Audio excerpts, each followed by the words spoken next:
Olá, olá, seja muito bem-vindo a mais um episódio do podcast Compulsivos, nessa segunda temporada que se chama Empreendedores que Transformam. Eu sou Luiz Felipe Pátio, sou CEO dos Empreendedores Compulsivos e aqui hoje eu conto com a companhia deles sempre incrível, Alessandro Saad, fundador dos Empreendedores Compulsivos. Como vai, Alessandro? Como vai, senhor CEO Luiz Felipe Pátio? Vai bem? Muito bem. E hoje também conosco aqui o professor Augusto Roque, nosso CMO. Olá, Roque! Maoi. Salve, salve, Luiz. Salve, Saad. Sempre um prazer participar desse podcast. Sempre com convidado de honra, né? Hoje, mais um bate-papo super interessante e pela primeira vez nós vamos fazer algo diferente. Nós vamos ouvir a história do outro lado da moeda. Toda história tem dois lados e hoje nós vamos conhecer o outro lado da moeda. Então, para isso, eu vou trazer aqui para dentro da sala o nosso convidado e já vou apresentá-lo. Muito boa noite, ou boa tarde, ou bom dia, não sei que horas você está assistindo esse podcast, nós estamos gravando à noite, já ficou claro. Olá, Marco, tudo bem? Marco Aurélio Castelo, bem-vindo. Olá, obrigado, Luiz. Oi, Augusto. Oi, Saad. Obrigado aí por me terem aqui. Legal, deixa eu apresentar e contar um pouquinho. A gente que agradece a coragem de você ter aceitado o convite. Isso aí. Deixa eu contar um pouquinho a história do Marco aqui, situar um pouco os nossos ouvintes, a nossa audiência.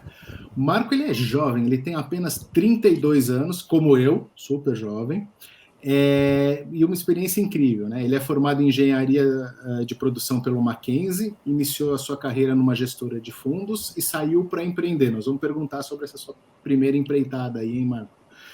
Depois ele voltou para o mercado para trabalhar numa das grandes empresas de consultoria e há 5 anos resolveu largar essa empresa de consultoria para trabalhar na Essential Idiomas, a empresa fundada pela sua mãe, Lilian Simões, que já foi nossa entrevistada aqui.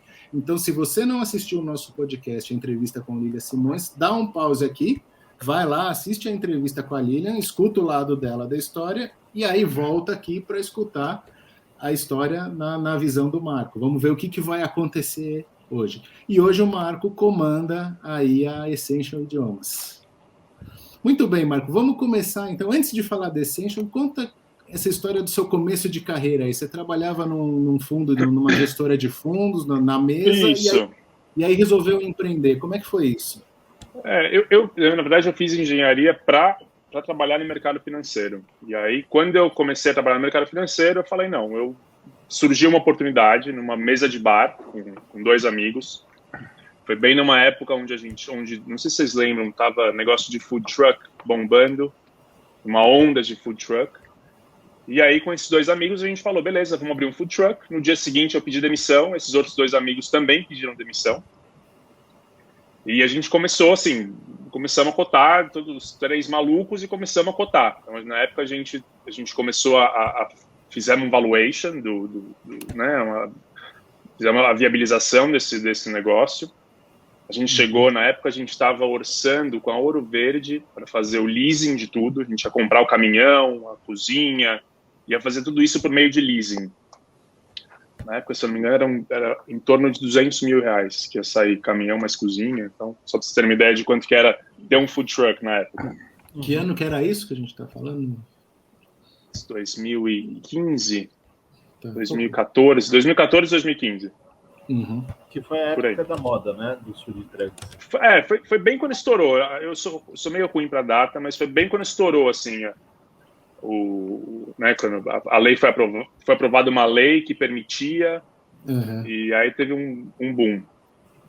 Anyway, então a gente estava certo para assinar o contrato de leasing e a gente começou a ir até os food trucks para ver. Então a gente começou a a gente selecionou os que estavam na época, né, os que existiam na época, não eram muitos, tinha, se não me engano, Buzina, food truck, tinha alguns outros.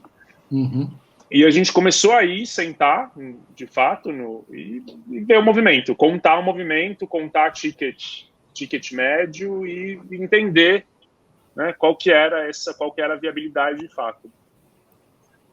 E a gente entendeu na época que, não ia dar certo. Né? A conta não fechava.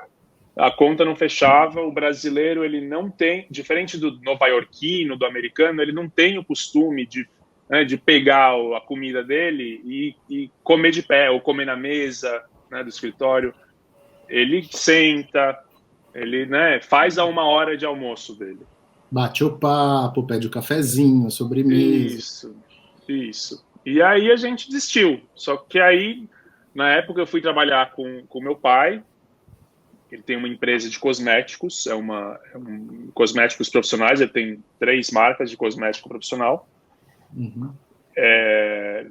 Mas trabalhar com família é complicado, várias rusgas, e aí separamos. E aí eu entrei na Accenture, trabalhei entrei na Accenture porque eu precisava arrumar alguma coisa, para não ficar, precisava ganhar alguma coisa de dinheiro, e entrei como se eu voltei peguei uma posição péssima, era assim, voltei por baixo, vamos falar. Entendi. Saí para empreender de uma coisa que eu gostava e não deu certo, voltei para o mercado porque precisava voltar para o mercado de algum lugar.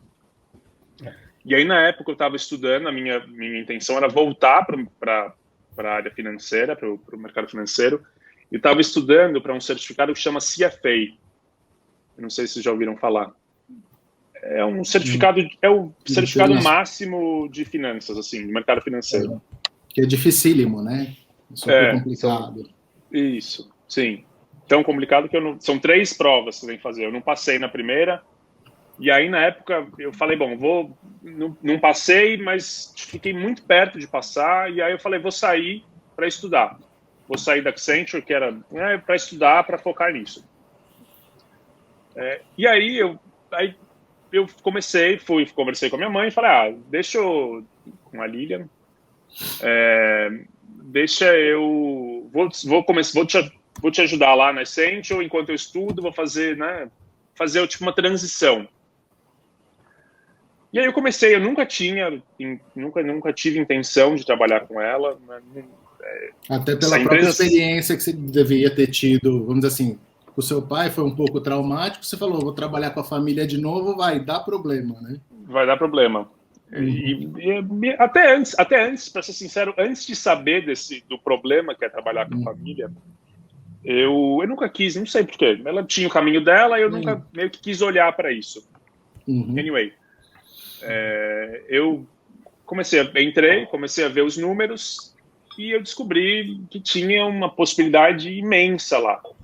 Então, para vocês terem uma ideia, primeiro, eu estou aqui com alguns números que a gente modificou. Por exemplo, em termos de break-even point, de 2017 para hoje, em 2021, a gente reduziu o break-even point em 50%.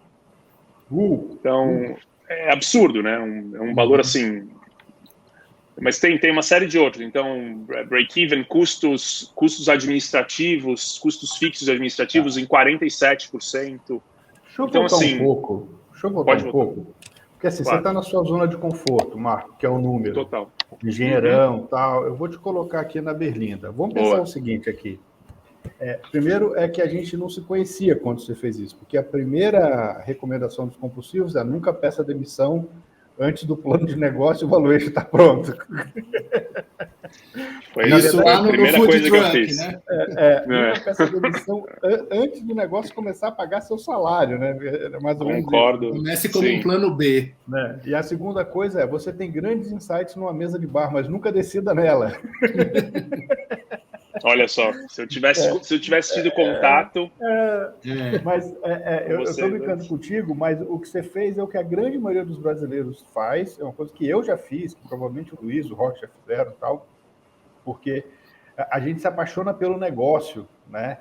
E na verdade, a gente tem que se apaixonar pela solução que ela traz, né? Então, talvez você pudesse empreender com alimentação, mas não fosse food truck, mas você queria o food truck, porque estava na moda e tal, não sei o quê. E eu lembro que nessa época, eu pegava os meus alunos de MBA e levava para comer nos food parks. Mas com checklist na mão. Você escolhe onde você quiser comer. A aula hoje não vai ser na escola. Não vai lá para a escola. Vamos aqui em tal lugar. Só que você tem que comprar, entrevistar o dono, entender ali quais são os ofensores, e depois você faz um pitchzinho que você apresenta para todo mundo. E todos eles têm muitas dificuldades porque eles começam com uma competência técnica, mas eles não têm a competência gerencial. No caso de vocês era o contrário, vocês tinham a competência gerencial, mas não tinham a competência técnica, né? Exatamente. Então, assim, primeiro que já é uma história bacana, você não precisava nem ter ido trabalhar com a Lilian, que você já tem uma história para contar aqui para a gente, já daria caldo essa entrevista aqui de qualquer forma. Aliás, né, todo mundo tem uma cicatriz, né, Lê? E ele ainda teve a sorte de não ter se endividado, porque vocês podiam ter pego esse leasing, se endividado, sim. 200 pau, 200 e poucos pau, não é brincadeira. Não. Naquela época era quase um apartamento. Sim. Né? E aí, então, eu queria te perguntar o seguinte, senhor, você sempre teve esse interesse, essa vontade de trabalhar no mercado financeiro, que você for fazer engenharia para isso, depois você for buscar a certificação e tal.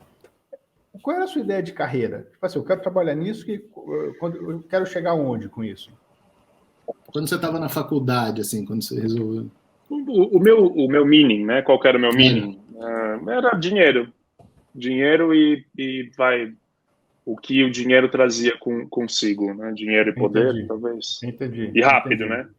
É por isso que eu escolhi o mercado financeiro na época, mas eu escolhi o mercado financeiro porque o meu contato com as possibilidades de empreendedorismo, né, de empreender, eram muito poucas, né? Eu não, por mais que eu tivesse lá minha mãe, né, meu pai também tem empresa, por mais que eu tivesse rodeado disso, os inputs que ao longo da minha vida que eu recebi sobre empreendedorismo eram muito, muito poucos, muito pobres, né? Assim, mainstream. Hoje em dia que o empreendedorismo está mainstream, né? Claro. Vamos dizer, hoje em dia está na moda empreender. Antigamente, pelo contrário, agora, eu acho. Agora chama empreendedorismo, né? Antes nem nome tinha, né? Eu brinco que nem nome tinha. O cara montava um negócio, o cara era empresário, o cara, sei lá o que ele era dono, ele era patrão, né? Ele não era empreendedor, né? É isso aí. Entendi. Então, assim, você está saindo do mindset de curto prazo, de ficar, deixa eu fazer dinheiro rápido, deixa eu ter uma boa remuneração para conquistar as minhas coisas que o dinheiro pode comprar. Pô, sou um cara inteligente, estou bem preparado, eu consigo construir um negócio aqui, não importa nem a empresa. Se eu sentar numa das Big Four, sei lá, qualquer uma das 4 serve, eu não tenho nenhuma preferência. E aí você vai para o outro extremo, já pulando para a Essential, que é uma empresa familiar, de gestão familiar, não profissionalizada, assim, né, que por mais competência que a Lilian tenha tido de construir e tocar a Essential esse tempo todo, ela não teve um olhar como o seu, né? Por exemplo, para olhar o número e tal, não sei o quê. E um negócio, como todo negócio, que tem esse tipo de gestão, ele tem altos e baixos e tal. E aí você senta num negócio que, putz, é da família, não estava no seu radar, você entrou lá para ajudar, para fazer uma transição, e de repente você falou, putz, cara, tem ouro aqui. Como é que é essa sensação de você falar, pô, cara, de repente dá para eu tirar o que eu queria aqui dentro, talvez com um pouco mais de qualidade de vida, sem ter aquela pressão do mercado financeiro, talvez com risco menor. Como é que é essa mudança de mindset? A princípio, assim, hoje em dia só que as coisas estão bem mais estabilizadas, que eu olho para essa trilha, né, para o passado e vejo como foi esse caminho, né? Mas na época o que era, na verdade, era guerra.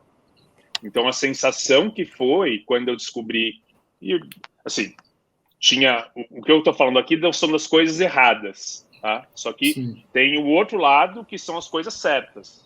Muita coisa foi feita de coisa certa na empresa, porque a empresa está aí até hoje, né, dando 33 receita. anos. Com 33 anos, num país que as empresas não sobrevivem em 5, já é um ganho, já é uma vitória. Exatamente. Então, no momento que eu enxerguei todos esses erros, essas possibilidades, essas coisas que poderiam melhorar, foi um momento que, assim, eu e a minha mãe, a gente começou a entrar em guerra. Porque, ao mesmo tempo, a sensação era uma sensação meio que de eu não acredito que você paga, eu não acredito que você gasta R$50 semanalmente numa florzinha. assim, era um exemplo, entendi, tá? Uma coisa. Entendi, claro. Então, num primeiro momento, foi uma mistura de indignação com uma ansiedade, com uma excitação, vai, de tipo, tem uma possibilidade gigante. Perfeito. Então, e aí começou, a gente teve aí uns 2 anos de guerra, assim, de pesada, discussões bem pesadas. Em eu querendo mudar e readequar coisas, e ela querendo, não, pera, se a gente fizer isso vai dar ruim, não quero fazer isso, né? A gente se... Porque tem muito disso, né? Eu estou monopolizando as perguntas, desculpa, tá? Se vocês quiserem, vocês entram na fila, não estou nem aí para vocês. Então, assim, tem esse negócio de... Quando vem alguém que tem uma competência específica gerencial, que tem um mindset de estruturação, que você consegue enxergar as caixinhas, pô, isso aqui vai para cá, vem para lá, eu não preciso disso. Eu acho que tem um conflito para quem montou um negócio que está focado no core, né? Uma coisa que a gente entende da Lilian é que ela acertou muito o como fazer a entrega do core, né? De engajar os alunos e pegar os clientes. Então, assim, aquele lado a gente entendeu que estava funcionando muito bem. Só que ela não tinha o parâmetro de falar assim... Tem uma frase que eu gosto muito do Henry Ford, que ele fala assim, eu tenho certeza absoluta que 50% do investimento que eu faço em marketing não serve para nada. Eu só não sei qual deles é. Então ele continuava investindo tudo, porque ele, né? E eu acho que é um pouco da história da Lilian, mais ou menos isso, assim, ela está fazendo então você pegar o seu exemplo, hipoteticamente, que seja da florzinha, pô, será que se eu tirar a florzinha muda a experiência do aluno e tal? Então, isso para mim é muito claro, a gente ouve muitas histórias, assim, quando a gente conversa com os empreendedores, a gente conversa bastante, né, a gente faz muito workshop, conversa e tal. E aí, eu queria tentar buscar de você, assim, qual foi o caminho que você achou para fazer isso? Porque, assim, tem um conflito, mas você entendeu que você tinha que, de alguma maneira, convencê-la, porque também, do ponto de vista financeiro, você falou, gente, ó, isso aqui não vai sustentar se continuar assim, eu preciso mostrar para ela que dá para fazer a mesma coisa com menos recurso, ou de uma maneira diferente, que vai sobrar mais aqui ou ali, não sei o quê. Como é que é isso? Porque tem que ter um tato de relacionamento, e aí não é a mãe, é quase uma sócia ou uma cliente, ou sei lá. E aí entra a própria questão da família, né? Da relação familiar. Né? O sócio e família. O quanto isso gera de conflito, aproveitando a brecha do Alessandro. Sinceramente, eu não tive tato, vou ser bem honesto.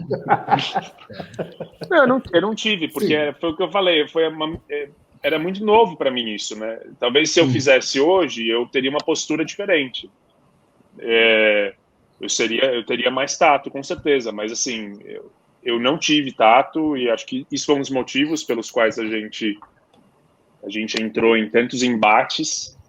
Mas, no geral, o que foi... A forma que eu usei foi, basicamente, mostrar resultado para ela. Então, foi assim, a gente não tinha, até então, não sei se ela chegou a comentar isso aqui, mas a gente não tinha nenhum tipo de savings. Ela falou. Inclusive, eu lembro que ela comentou que ela falou que realmente foi um choque, porque, assim, até eu entendo um pouco a posição dela, né, assim... Não é que a Lilian não vem daquela história que não é que ela foi preparada para montar um negócio, fez uma escola de administração, trabalhou numa empresa. Não. Ela veio de uma oportunidade que ela era uma jovem, ela se viu numa situação que ela precisava se autossustentar, né? Ela tinha um filho para criar, e ela fez um negócio que, como o Ale falou, deu certo, que ela acertou no modelo. E ela contou muito para a gente, era isso, assim, o que ela via era assim, entrou 100, eu posso gastar 100, entrou 200, eu posso gastar 200. E ela não entendia a questão de caixa, de despesa, de fluxo. Então, eu imagino, e aí chega, né, e aí eu entendo também que deve ser complicado para ela, como para muitos pais que têm os filhos que já têm um pouco mais de preparo, de estudo, quer dizer, você veio de uma escola de engenharia, você trabalhou em bancos, você trabalhou em grandes consultorias, então você tem uma visão mais técnica e querer explicar, falar, olha, aqui você não pode, você tem que guardar grana, você tem que pensar no futuro, tem que pagar o professor. E aí ela fala assim, não, mas como assim, né? É mais ou menos como o dinheiro da casa, né? A gente tentar explicar, falar, não é assim, que entrou 5 mil de salário, tem que gastar 5 mil, não, tem que fazer uma poupança, né, para uma emergência. Então, eu acho que essa foi a maior dificuldade para ela aceitar. E ela comentou também, ela deixou bem claro, está lá no podcast, que realmente foi um período de guerra e que acho que esses 2 anos que ela falou que queria te chutar longe para lá, falou, não quero mais aqui, não quero mais brincar com você, que você está tirando todos os meus, vamos dizer assim, os meus prazeres, vai. Sim. Né? E a questão do tato, né? Acho que lidar com os pais. Tem aquela questão do filho também, né? Talvez se você estivesse fazendo o mesmo serviço como sendo empregado, né? De uma outra pessoa, você faria com mais tato. Por ser parente, né? Mãe, a gente fica mais indignado, né? E quer chacoalhar. Então, acho que tem esse conflito. E quando começou a dar resultado, assim, os resultados começaram a aparecer o quê? No final desse 2º ano ou já antes você já conseguiu fazer muitos cortes e a melhorar um pouco esse entendimento de resultado? Não, no primeiro ano já teve, deixa eu fazer aqui a variação, 2017 para 2018, a queda foi de 42% no primeiro ano. Então, assim, foi rápido o negócio. Então, a gente saiu de uma situação de zerado para uma situação de geração de caixa, de um caixa de geração de caixa positiva muito rápida. Deixa eu te fazer uma pergunta. Quando você, só para te interrompendo, quando você chegou lá, que você começou a olhar os números, a escola empatava, dava pouco dinheiro ou estava no prejuízo e ela não estava percebendo? Tipo, estava virando uma bola de neve? Empatava na sorte. Prejuízo. Empatava porque a gente estava com bons clientes, a gente estava com uma carteira boa de clientes. Por isso. Tá. Uhum. Mas era isso, empatava. E onde eu estava mesmo? Perdi a linha. Estava falando justamente que empatava. E se você tiver e aí você, dentro desse período, vocês tiveram algum momento de susto, de baixa, que deu uma caída de movimento, a perda de algum cliente, que teve que dar uma apertada maior, usar aquele famoso eu te disse, que a gente precisava fazer isso? Não, a gente teve agora o que aconteceu foi a gente manteve a receita. Isso é uma coisa assim, é uma coisa interessante, né? Porque eu vim de uma escola, basicamente o que eu sabia fazer era cortar custo, equilibrar caixa e né, deixar equilibrado. Agora, eu não sabia, e hoje em dia só que a gente pode entrar nisso daqui a pouco, sim, mas eu não sabia brincar na parte de receita, de marketing. Tá. Eu nunca olhei para isso. Nesses 4 anos, eu não olhei para isso. Então... A cabeça de consultor mesmo. De chegar a resolver e tal. Você não tinha uma cabeça de gestor, de falar, deixa eu olhar para o outro lado agora e... Tá. E aí, então, assim, a gente não teve... Agora, na pandemia, quando estourou tudo, a gente teve 2, 3 empresas que eram maiorzinhas que a gente atendia, que cancelaram. Uhum. E foi um susto, a gente não sabia muito o que esperar, mas a gente começou a ver que os nossos alunos, a gente tinha muita coisa presencial. E muitos dos alunos que a gente migrou para online. A gente tinha já boa parte em online, e aí migrou tudo. Isso fluiu muito bem. Mas foi mais agora... Foi nesse momento de pandemia que teve, assim, meu primeiro susto, estando dentro da empresa. E como foi essa adaptação, né? Como que vocês tiveram que correr atrás? Porque eu acho que nem todo mundo, ou boa parte, né, do empreendedor não estava preparado para enfrentar uma pandemia tão longa, né? Uhum. Como que vocês foram se adequando com o tempo? Eu acho que essa é a pergunta mais interessante, né? Porque fala assim, eu estava preparado. Não estava. No máximo, todo mundo achava que era coisa de 2, 3 meses, vai passar, né? Eu falava, logo quando aconteceu isso, eu falava, não, isso não vai... Eu ficava pensando, eles não vão trancar a gente 1 mês dentro de casa. Não é possível. 15 dias isso passa, acabou, e pronto, né? Não tinha a ideia que a gente ia ficar, né? Acho que ninguém tinha, 2 anos. Mas a nossa adaptação foi muito simples, porque a gente tinha em termos de plataforma, nossos alunos já usavam Zoom, já usavam Meet, já usavam Teams, então a gente já tinha uma coisa meio que com essas plataformas, como chama, não é nem essas plataformas abertas. Sim. A gente basicamente migrou para elas. A gente não tem hoje, nem sei se eu pretendo pegar alguma coisa de white label nessa linha. LMS. Vocês não tinham LMS? Não tinha. E aí foi muito simples essa migração. O nosso sistema ele é bem descentralizado, então assim, cada professor tem meio que uma independência de mudar, teve o tato de mudar com o seu aluno. A gente lida muito com alunos particulares. Sim. Então, essa mudança foi feita bem tranquilo, assim, bem natural. Esse eu acho até foi um passo inteligente que vocês tiveram, de não comprar ou de não se fechar a uma plataforma. Eu lembro até da conversa com a Lilian sobre isso, porque tem aquele problema, né? Uma empresa usa o Microsoft, outra empresa usa o Google, outra empresa usa o Zoom, outra empresa... E aí o firewall não deixa, tá? Então, é melhor você se adaptar ao que o cliente precisa, porque no fundo todas as plataformas são iguais, e continuar atendendo. A pandemia, óbvio, né, mudou um pouco o esquema, mas assim, em termos daquilo que você olhou, assim, ela trouxe, vocês tiveram que adaptar para o modelo online e tudo, trouxe algum outro ganho? Assim, vocês conseguiram algum outro ganho, alguma outra redução? Ficou mais caro? Ficou mais barato? Em termos a gente fez um movimento contrário, né? No começo agora um pouquinho atrás eu comentei que eu vim de uma escola de custos, né? De cortar custos, processos, e não sabia, eu não tinha muita ideia de como funciona, de marketing, né? Nada disso. E aí um amigo meu me apresentou uma ferramenta chamada Ubersuggest, que é uma ferramenta do Neil Patel, não sei se vocês conhecem ele. Sim. Ele é um cara que lida com tráfego.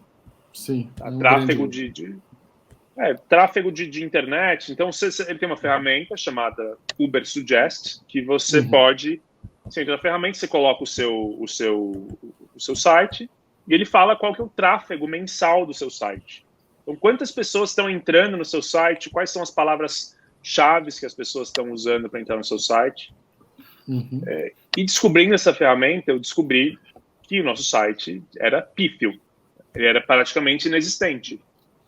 Em termos de tráfego orgânico, a gente não tinha nada. Então, para vocês terem uma ideia, a gente tinha o nosso tráfego orgânico, ele era em torno de 100 acessos por mês. Né? Então, ele era como se fosse... A gente tinha acabado de reformular ele, e era como se fosse uma estátua bonita, sem utilidade. Assim, era uma...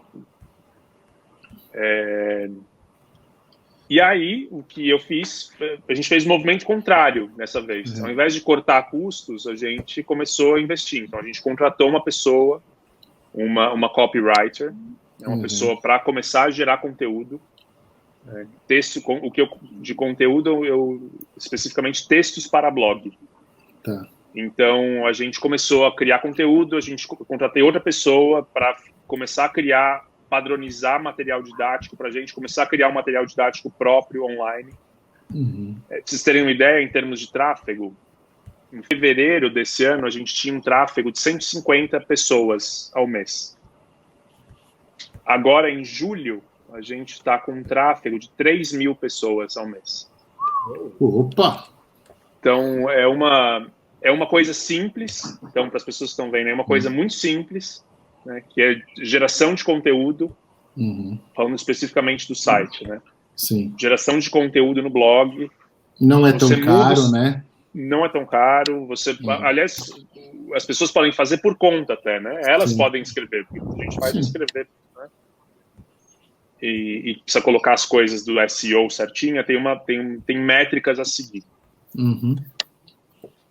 Mas então foi basicamente isso. A gente fez o contrário. Agora a gente está investindo e está aumentando nossos custos. Mas você tá indo numa linha que a gente chama de Martech, né?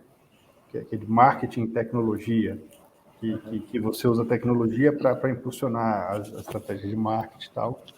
E é engraçado, assim, eu tenho mudado um pouco minha cabeça, assim, eu tenho tentado entender as pessoas, né? Antes eu tentava entender só dos negócios, agora eu tento entender as pessoas que estão por trás dos negócios. E de novo, você está trazendo uma competência técnica específica de números, de racional, de estatística, isso aqui, mas com uma coisa super de sensibilidade, que é copyright e achar o termo correto e não sei o que, né? E isso é um negócio que me chama muita atenção, porque você fez uma transição aqui, você parou parou não, você continua sendo austero nas despesas, mas você começou a falar assim, ó, tem um caminho aqui que se eu quiser crescer, eu tenho que começar a investir. Mas em que eu vou investir? E você foi buscar um negócio que tinha algo que você acreditava, ou seja, tinha indicadores ali que você fala assim, pô, cara, esse negócio aqui é sério, ó. Eu apertei esse botão aqui, subiu ali, eu apertei aqui, baixou aqui. Então, peraí, vamos... Então, foi assim na sua cabeça? Foi exatamente assim. Aliás, a sua leitura ela é bem precisa, vamos dizer, né? Porque essa parte eu não consigo fugir disso. Essa coisa desse racional, assim. Isso é um dos motivos. Defeito, tá? Não. Né? Assim, é uma característica super valiosa. Não, claro. Não, eu entendo. Isso, na verdade, assim, eu tenho plena consciência disso. Então, isso é um dos motivos pelos quais eu sou muito grato que minha mãe continua na empresa. E eu nunca quis que ela saísse da empresa. Porque ela traz uma vertente que eu não consigo trazer, né, para o jogo. Seu. Exatamente. Então, a sensibilidade dela é incrível, o jeito que ela escreve, sim, o que ela fala. E a percepção dela, né? A percepção. E relacionamento também, né? Ela se relaciona com as pessoas muito melhor, ela sabe, ela tem muito mais empatia do que eu sou, né, mais, assim... Então, acho que, no geral, eu nunca vou fugir disso, né? Então, isso que o Saad falou, você viu aí uma coisa de uma possibilidade aí de você aperta um botão e acontece tal coisa. Ah, beleza. Então, uma coisa racional, né? Tem um racional por detrás. Não, e é importante pra caramba, porque a gente está vendo que tem... Você tem esse equilíbrio, assim, ela é o seu contraponto e vice-versa, mas a empresa precisa muito dos dois, né? Sim, sim. Mais ainda uma escola de idiomas. Sim. Né? Então, assim, que tem tudo para ser entendida como commodity, né? Professores americanos já ouviram 50 reais, né? Então, assim, pô, se vocês têm esse negócio do cuidado com o processo, com o número, de um lado e do outro, a empatia, a sensibilidade com as pessoas, cara, é uma fórmula de sucesso. Você tinha que ter entrado antes nesse negócio. Não, eu pensei já nisso. Mas se eu talvez não tivesse... A maturidade, talvez. Isso aí. Acho que não sei se seria a mesma coisa, né? O planeta tem que dar mais uma volta, fica tranquilo. Mas olha que interessante, né? Se a gente pensar nesse quadro, nessa conversa, enquanto dica para o pequeno e para o médio empreendedor, enquanto lições aprendidas, não sei se vocês estão vendo, olha, como a gente, na conversa com ele, passa por toda a questão da jornada e pela revalidação do negócio. Né? Primeiro a questão de perfis complementares, né? E o Marco é um cara mais técnico, mais racional, focado em números. A Lilian, além da parte pedagógica, técnica, mas mais focada no relacionamento, na sensibilidade, no trato. Então, são dois perfis que se complementam, e ela, quando não tinha ainda o Marco com ela, não fazia tão bem a parte que ele faz. Né? E ele chegou lá para ajudar, e não tem... necas né, assim, sem te menosprezar, mas assim, não tem a sensibilidade que ela tem, né? Não, zero. A experiência e tal. Você está lá como gestor administrativo, você é o cara que está cuidando da lojinha, né? Uhum. 2, a gente passa por um outro ponto, que é a lição que eu acho que todo pequeno e médio empreendedor tem que fazer, que é olhar para dentro de casa. e constantemente. Onde eu estou gastando dinheiro em excesso? Onde eu poderia, não é que gastar, talvez não gastar em excesso, mas gastar melhor o dinheiro, otimizar o recurso, saber fazer o fluxo de caixa, né? Entender marketing não como despesa, mas como investimento, né? Para poder crescer o negócio. Então chega num ponto que assim, ou eu invisto para crescer ou eu não vou crescer mais. Então eu preciso investir no marketing. Criar o relacionamento com os clientes, se adaptar ao momento e à necessidade do cliente. Então, é uma jornada. E aí eu te pergunto, Marcinho, se você olhar para trás agora, do momento de hoje, para quando você começou lá há 5 anos, com certeza você já está muito mais maduro, você aprendeu muita coisa. Nesse processo de gestão, assim, o que você faria de diferente hoje? Ou talvez não, você acha que foi bom você entrar roots com unhas e dentes? Ou talvez, acho que eu exagerei ali, não precisava ter cortado a florzinha, cortar outro negócio. Assim, estou exagerando, obviamente, mas assim, claro. Tem alguma coisa que você acha que você poderia, que hoje, você, assim, pensando no marco de hoje, você faria diferente? Com certeza. Eu continuaria cortando a florzinha, mas isso não. Mas se eu pudesse fazer diferente, eu teria olhado para essa parte de marketing mais cedo. Eu perdi anos não olhando para isso. Hoje por todos esses anos, a Essential viveu 99,9% de indicação. Então, a gente tinha uma roda que ela rodava, só que uma das partes dessa roda era uma parte muito frágil, que é a parte da indicação. Que é a parte... Né, e não tem problema nisso. A gente faz um bom serviço e os clientes indicam. Ótimo. Né? Agora, a empresa... Né? Exatamente. Agora, a roda não era completa, né? Eu nunca vi valor em marketing, para ser sincero. Eu nunca falava, esse negócio aí... Como todo engenheiro que a gente enfrenta, eu sou marqueteiro de formação, então eu enfrentei muito engenheiro, administrativo, financeiro na vida, era uma luta, assim. Luiz, qual que era aquela frase que a gente diz em sala de aula? Qual delas? Marketing é tudo e tudo é marketing. Lembra sempre disso, não só a indicação, tudo. Marketing é tudo e tudo é marketing. Bom, seria isso. Queira ou não, é o que faz a roda girar de um outro jeito, né? Numa velocidade diferente. Exatamente. E a gente não fica só refém das pessoas dentro do rol de indicação, né? Exatamente. E traz um fator que é algo que eu estou tentando fazer agora nesse último ano, que é um processo de institucionalizar a empresa. Então,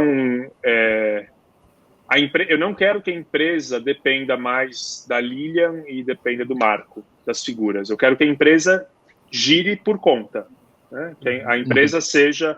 Eu entendo que a gente vá, talvez, perder em alguns termos, né? Perder em alguns quesitos, mas a ideia é que a empresa tenha uma roda que gire sozinha, né? E que não dependa mais da gente. Então, isso eu estou tentando, isso eu comecei a fazer, estou delegando cada vez mais para nossos funcionários, tanto que a gente trouxe mais pessoas, contratamos mais pessoas, estruturando... Hoje você tem gente que te ajuda diretamente, que te ajuda na administração, ou você é a administração de um homem só, assim? Contas a pagar, receber, você tem financeiro, você tem uma equipe? Sim. Temos. Hoje a gente tem 7 pessoas, tirando nossos professores, né? Nossa base de professores. Mas hoje a gente está com 7 pessoas. Não estou contando errado aqui. Mas eu, sinceramente, hoje, eu faço pouquíssima coisa. Hoje em dia, o meu tempo ele é dedicado para analisar projetos, para gerir investimento, nosso, né, investimento pessoa física, acompanhar os números da empresa, então, beleza, tá ok, e só. O dia a dia da empresa, eu já não toco mais. Então, e a ideia é que a ideia é que a Lilian também não faça mais isso em um determinado momento, né? Que a gente consiga fazer que a roda gire sozinho. Que é o melhor dos mundos, que é a empresa trabalhar para vocês e não vocês trabalharem para a empresa. Exatamente. E como foi o processo de abrir mão da gestão? A gente sabe que muito empreendedor ele se apodera ao negócio, à ideia, ele quer estar lá, ele quer ver acontecer, e de repente você revoluciona tudo, assim, fala, bom, a empresa precisa rodar, né, que nem o Luiz falou, sozinha e gerando trabalho para vocês, né? E não vocês gerando trabalho para a empresa. Como foi esse processo de transformação na cabeça e no dia a dia da empresa? É um processo de desapego, né? Eu diria assim, ele é bem... porque é uma coisa... Assim, a gente tem alguns processos que a gente fica com eles, mas às vezes parece que até uma certa... Não sei o motivo pelo qual a gente não passa. Não sei se às vezes tem até uma certa preguiça de passar, para ser bem sincero, sabe? Para frente o processo. Você pensa, puta, vou passar esse processo a pessoa vai errar um monte de coisa, aí eu vou precisar ficar revendo, deixa que eu faço aqui. Então, muita coisa foi nessa linha de parte apego, parte tipo, tô fazendo aqui já, né, vou continuar fazendo. Mas a ideia de que passar... Tem um livro muito interessante que eu tô lendo recentemente, eu comecei a ler, que é o The 4-Hour Workweek, que é um do Timothy Ferriss. Não sei se vocês já ouviram falar dele. Que trabalhe 4 horas por dia, chama o livro, do Timothy Ferriss, né? Por semana, né? Isso, desculpa, 4 horas por semana, boa, Sade. Não, porque se fosse por dia eu nem ia anotar a dica. Por dia... Por semana, isso, bem lembrada, boa. E até perdi onde eu estava falando. Desculpa, mas basicamente isso, você... E assim, o input que ele dá, né? Uma das primeiras dicas que ele dá é contrate um assistente, terceirize tudo. Né? Comece a delegar tarefas. A maravilha de você começar a ver o tempo que te sobra é até meio assustador, assim. Tem dias, às vezes agora menos, mas tem dias que eu não tenho nada para fazer. Os projetos estão encaminhados, né? Tá tudo encaminhado, tem coisas que não dependem de mim e não tenho o que fazer. Então, tem uma ansiedade... Você não quer que eu corte essa parte que você falou que você não tem dia que não tem o que fazer, porque a hora que a Lilian escutar isso aí vai dar problema, vai dar ruim para você. Não, mas com certeza ela tem também. Sim. Talvez nossos funcionários que não possam ouvir isso. Deixa eu... Assim, esse papo está entrando num negócio muito bacana aqui, assim, que a gente, na sua fala, vê o seu amadurecimento como empreendedor. É muito legal. Assim. A gente tem um pouquinho mais de cabelo branco, né? A gente percebe, assim, os passos que a gente já deu, a coisa que a gente errou e você acertou antes. Tipo, na sua idade, eu estava errando, você já está acertando e tal. E você está num momento que a gente vê que é um momento que é o quinto ponto da jornada, que é de desenhar o futuro, né? Imagina o seguinte, no momento que você consegue sair da operação, que a operação anda sozinho, você tem que falar assim, cara, o que vai ser do ensino de idiomas daqui para frente? Com toda essa concorrência de escolas digitais, Open English da vida. Né? E assim, a gente acabou indo para uma solução online, a gente foi implementando coisa que a gente achou que não ia dar certo e deu, e eu brinco aqui, quando a gente está montando esses projetos no meio de ambientes caóticos, né, com a pandemia principalmente, a gente fala assim, vamos fazer um combinado. Se der certo, o mérito é do time. Se der errado, a culpa é do Covid. Então, assim, porque você vai ter que mexer de qualquer jeito. Do jeito que você está, você vai morrer. Aí você tem que começar a se movimentar.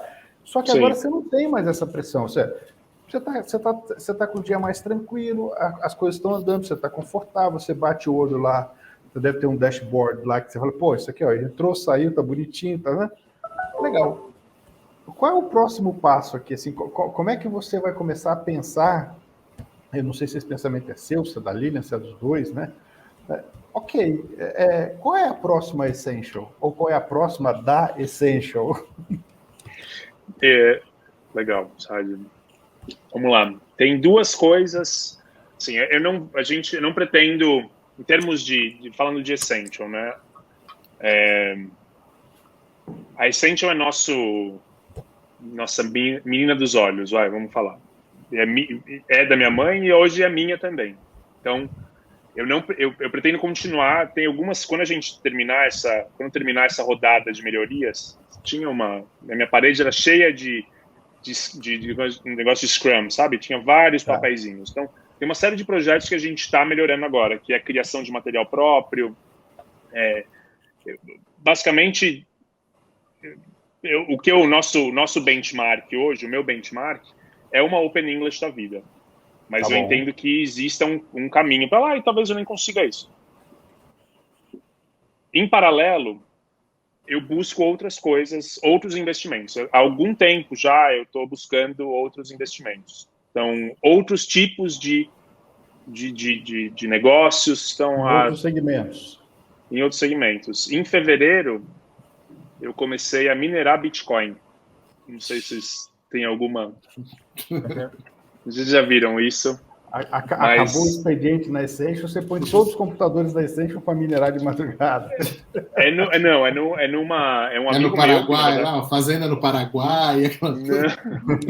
Antes precisava, quando o custo do Bitcoin era mais baixo, precisava, agora não mais. Agora o Bitcoin está mais alto, dá payback. Mas assim, o momento eu busco coisas para investir. Eu estou sempre pensando em outras coisas para investir, outros tipos de negócio. Eu adoraria ter um modelo de negócio que fosse algo físico. Não sei se vocês têm essa... Cara, olha isso. Essa vontade também. Desculpa te interromper. Você está voltando para o mercado de risco e daqui a pouco você vai montar um food truck ou uma lanchonete. Tá no sangue. NR2B na veia, né? Um food truck eu não sei, mas um restaurante eu tenho muita vontade. Uma padaria eu tenho muita vontade. O que é interessante também, não sei se você reparou, olha assim, ele é 32 anos, ele é geração Y na veia, né? E qual que é dessa geração? É startup, é app, iFood. Não, ele é um cara que foi do food truck para a escola de idiomas. O cara, assim, ele empreende, usa todo o aprendizado dele, mas em algo analógico, né? Então é a grande prova que, vamos dizer assim, você não precisa criar o app, o unicórnio para empreender e para ter sucesso, né? E que com contato físico, contato humano, como você falou, um ponto físico, você pode ter sucesso e pode ganhar dinheiro, né? Até porque tem muito mais padaria de sucesso do que unicórnio, né? A chance de dar certo é muito maior com a padaria do que com... Eu acho que tem muito segmento, assim, você não precisa, eu não acho que você precise reinventar a roda. Eu acho que se você pegar, tem muito modelo de negócio aí que é muito mal feito. Tem muita coisa que é muito mal feita. Então, se você pegar uma coisa que é um modelo, que é algo tradicional, padrão, e fazer de uma forma bem feita, você já vai se diferenciar, sei lá, de 70% das pessoas. É pegar um negócio, não precisa reinventar a roda e fazer um negócio bem feito, tendo uma visão, né? Essa filosofia você aplica na Essential? Você olha a concorrência, esse é o segredo do sucesso da Essential, é olhar o que as outras escolas de idioma, como a Ale falou, que é commodity, tem de ruim, tem de errado, e fala assim, aqui é diferente, vamos fazer melhor? Eu acho que a Essential está num nicho, né? A grande questão da Essential é que ela tem um produto diferente de uma Open English da vida. Então, uma Open English, você não é visto, né, da forma como a gente olha para o nosso cliente, da forma como a gente atende esse cliente. Na Open English, você é mais um número, você paga para isso também, né? A mensalidade que você paga é para isso, é um custo muito mais baixo. Então, o nosso produto ele é um produto mais caro, mas é basicamente isso. Então, não sei. Acho que é diferente. Um atendimento diferenciado, uma entrega diferenciada, tem uma relação, né? Uma construção. É um produto diferente. Não acho. Hoje eu não sou. A Open English não é minha concorrente direta. Tenho outras concorrentes diretas. A concorrente, vamos dizer, a Open English seria uma escola mais para pessoa física, né? E a Essential está mais no mundo corporativo, idioma que é pago pelas empresas. Que existem outras escolas que fazem. E eu estava querendo para essa direção. Em relação a essas outras escolas, assim, até de feedback que vocês têm dos clientes, quer dizer, vocês procuram se diferenciar, né? Sim. O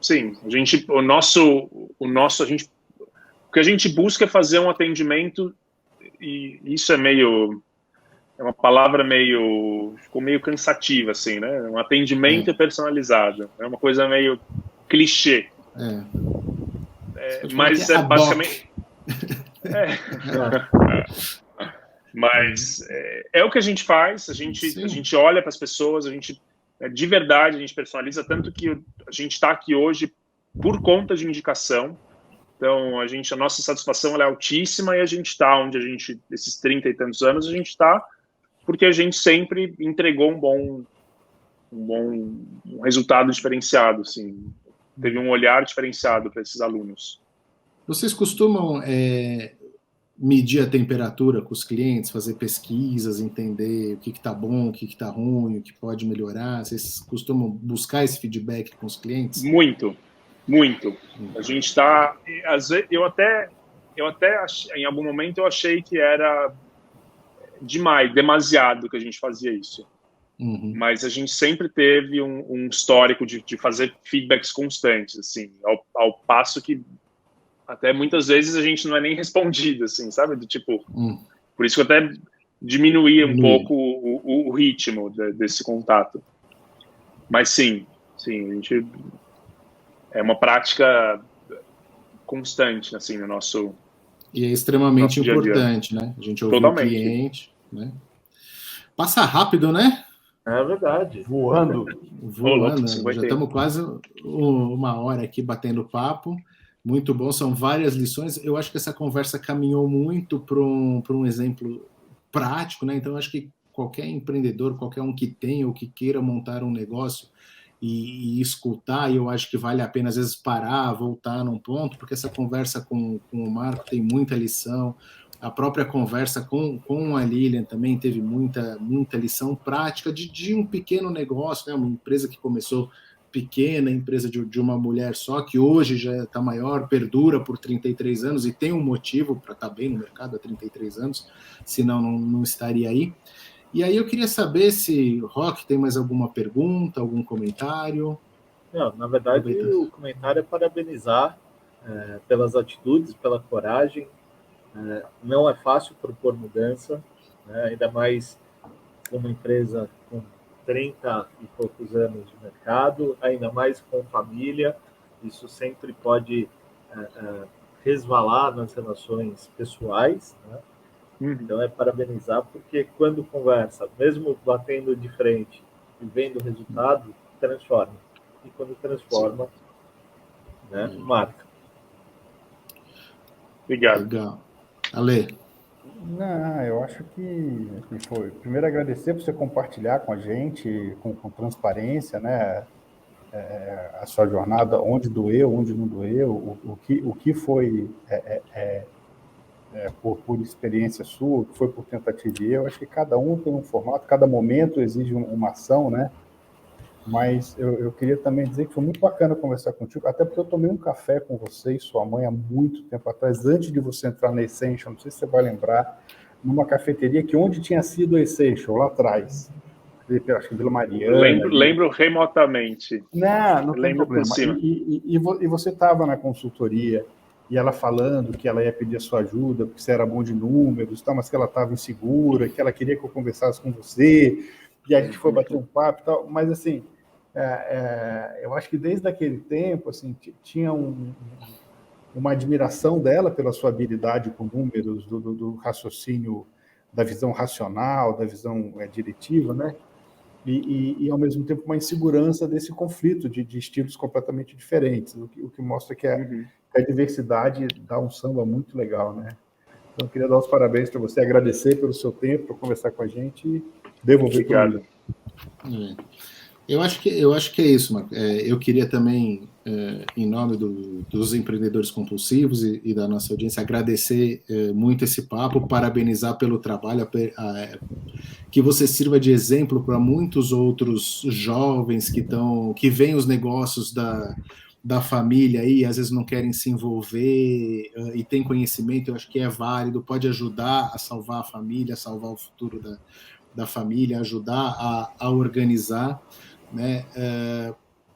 Eu acho que você sabe disso, mas é importante reforçar aqui também. Eu acho que a Lilian, assim, ela tem um orgulho tremendo de você. Ela fala claramente que nos primeiros 2 anos ela queria te matar, não queria mais você lá perto brincando, mas que hoje ela não vive sem você do lado, lá, que ela sabe que ela tem total confiança de que você é o cara que precisa estar lá e que você tem uma visão que é fantástica. Então, parabéns, que continue essa jornada e que a Essential siga aí por muitos anos se atualizando e seguindo em frente no mercado. Muito obrigado. Obrigado aí por me receberem. E as portas bora tomar um abertas. café. Bora tomar um café. Essas coisas, né? Quando acabar tudo isso, esse momento. Minerar Bitcoin a gente não pode te ajudar, mas quando você for desenhar o plano de negócio desse negócio aí de verdade, de gente, chama a gente. Com certeza, bora. Vai ser um prazer. As portas estão sempre abertas, né? Também é importante falar, né, Marco, o momento jabá também, quem quiser saber mais da Essential, o site é Essential Idiomas, né? Essential.com.br. Essential.com.br. Isso. Eu vou até colocar um banner aqui também. Deixa eu apagar aqui. Essential.com.br. Quem estiver assistindo no YouTube aí consegue assistir. Está aqui na tela. Essential.com.br. Lembrando que Essential é com T. Isso. E no está vendo, está só ouvindo. E no Instagram é Essential Idiomas. Acho que é aí que é Essential Idiomas. No Instagram. Sim, no Instagram é Essential Idiomas. Legal. Muito bom. Então estamos encerrando aqui mais um episódio desse podcast Compulsivos na segunda temporada, que se chama Empreendedores que Transformam. Conversamos aqui com o Marco Aurélio Castelo, que hoje é sócio da mãe na Essential Idiomas. E, Marco, de novo, muito obrigado. Ale, obrigado. Roque, obrigado. E até a próxima, pessoal. Obrigado. Tchau. Hello. Tchau.